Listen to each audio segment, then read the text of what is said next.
y,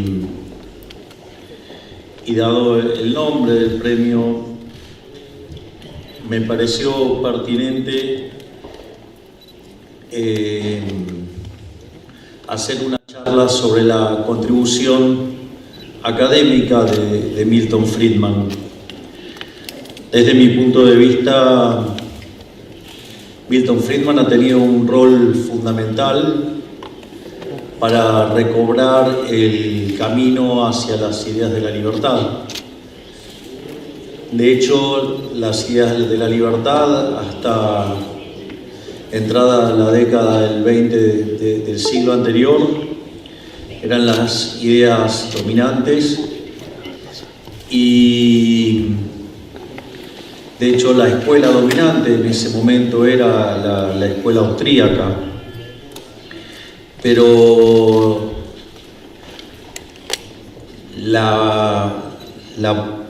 algunos errores, en especial, digamos, lo que implicó la Gran Depresión, llevaron a pensar equivocadamente que las ideas de la libertad no eran las correctas, y el éxito del keynesianismo hundió al mundo en un cono de oscuridad que se pudo poner fin a inicios de la década del 70, y eso se debió a las contribuciones de Milton Friedman, cómo derribó el aparato keynesiano. Desde mi punto de vista, y es lo que voy a tratar de contar en esta charla, es básicamente que la obra académica de Milton Friedman es una obra espejo de la obra, en realidad, de la teoría general de la ocupación, el interés y el dinero de Keynes.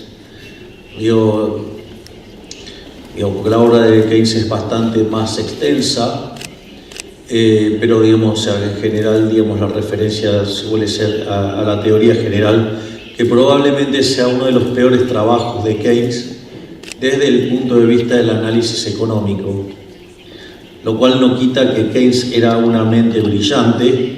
Lo que sucede es que trabajaba para los malos, o sea, era parte del mal, y entonces desarrolló un aparato analítico en función de los malos, por decirlo de alguna manera. Entonces, el primer punto es cómo era el mundo previo a la teoría general. Es más, mundo en el cual, digamos, participaba en el debate el propio Keynes, digamos, con lo que era la escuela de Cambridge, Inglaterra, con, digamos, autores como, por ejemplo, Robertson, digamos, o Pigou, digamos, que discutían dentro de un determinado marco analítico y que, digamos, debatían, digamos, por ejemplo, con la escuela austríaca, con Mises, con Hayek, o, digamos, o debatían con la escuela sueca. En ese sentido,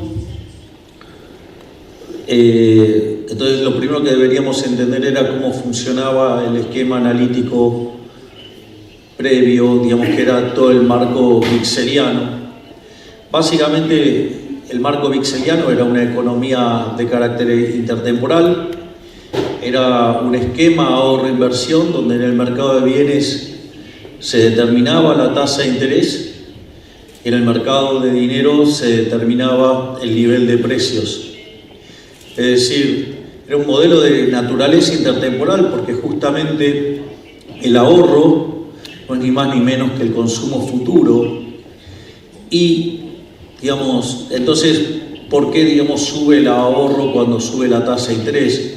Porque básicamente la tasa de interés es el precio relativo de los bienes presentes respecto a los bienes futuros. Por ende, si subieran los precios presentes, o sea, con lo cual ese precio relativo está subiendo, es decir, la tasa de interés está subiendo, la contracara de eso es que el consumo presente cae y aumenta el consumo futuro, y eso es lo que hace que nos veamos que el ahorro aumenta. Por otra parte, si los precios futuros le estuvieran ganando a los precios presentes y la tasa de interés cayera, a una empresa le convendría pasar producción del presente al futuro, por eso la inversión aumenta. Por eso, digamos, o sea, hay una relación negativa entre tasa de interés e inversión y una relación positiva entre ahorro y tasa de interés, porque básicamente es un modelo de características intertemporales. Por otro lado, en el mercado de bienes se determinaba el poder adquisitivo del dinero, de modo tal que cuando la oferta de dinero aumenta, digamos, el poder adquisitivo del dinero cae, es decir, que todos los precios expresados en unidades monetarias suben. Este marco analítico tenía defectos metodológicos, pero conceptualmente está claro, digamos, la idea de determinar en el mercado de bienes la tasa de interés real o tasa de interés vixeliana y pensar la tasa de interés como un mecanismo de coordinación intertemporal y no esa aberración de determinarla en el mercado de dinero, que es lo que hizo Keynes. Pero al margen de eso, tenía un problema que se llamaba la dicotomía inválida, y eso surgía de que las funciones de exceso de demanda en el mercado de bienes eran homogéneas de grado 0 y la teoría cuantitativa homogénea de grado 1, y por lo tanto eso generaba problemas. Un problema que fue resuelto por Mises, incorporando el dinero en la función de utilidad y derivando la demanda de dinero bajo el formato de otro bien más. Entonces, cuando uno tiene un exceso, entonces si ustedes tienen un banco central bajando la tasa de interés artificialmente, eso genera un exceso de demanda en el mercado de bienes, la contraparte es un exceso de oferta en el mercado de dinero y por ende el poder adquisitivo del dinero cae y por ende eso es lo que genera la suba de precios, y si ustedes hacen esto sistemáticamente generan inflación. Digamos, o pueden generar ciclos de boom and bust, entonces estimulan la actividad y después como eso se genera artificialmente vía la emisión de dinero, en realidad no es genuino y entonces cuando quieren materializar el consumo futuro no lo logran y consecuentemente hay un colapso del sistema que también era parte de la contribución de Mises. Pero más allá de esto, era el mecanismo, cómo funciona. Esto es lo que quiero focalizar, porque Keynes,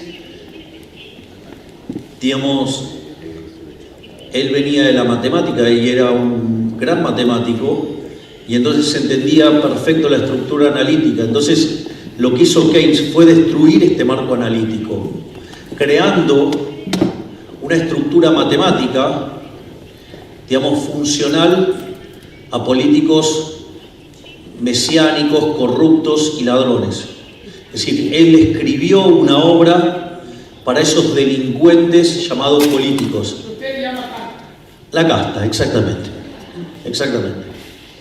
Entonces, en ese sentido, fíjense que lo primero que hace Keynes es romper la intertemporalidad en el mercado de bienes. Él rompe la intertemporalidad en el mercado de bienes. Y lo primero que hace es armar una función de consumo que solamente depende del ingreso. Y genera esta monstruosidad llamada propensión marginal a consumir. Y aparece el multiplicador, que básicamente es, fíjense qué delirante, porque el multiplicador implica una violación de la restricción de presupuesto, porque es la idea de la multiplicación de los panes. Es decir, supongan que ustedes tienen una economía que consume 80 e invierte 20. Quiere decir que el multiplicador les diría que 5 veces la inversión les da el PBI. Entonces, ¿qué era lo que dicen? Bueno, digamos, hagamos subir la inversión emitiendo dinero. Entonces, si la inversión la pasamos de 20 a 40, entonces el PBI en lugar de ser 100 es 200. Es mágico.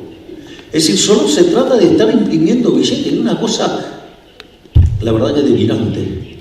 Yo conozco un país que ha hecho eso durante más de 100 años. Se llama Argentina. De ser uno de los países más ricos del mundo, se convirtió en un país de mitad de tabla, destrozó 5 signos monetarios, tuvo 2 hiperinflaciones. Pero bueno, digamos, algo bueno tenía que haber. Después de semejante desastre, era obvio que no eran condiciones normales de presión y temperatura y apareció un presidente liberal libertario.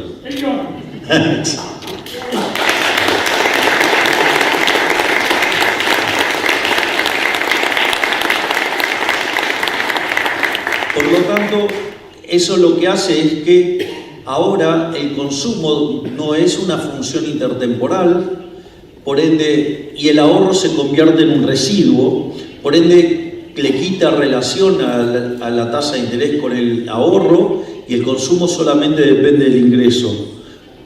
Y al mismo tiempo después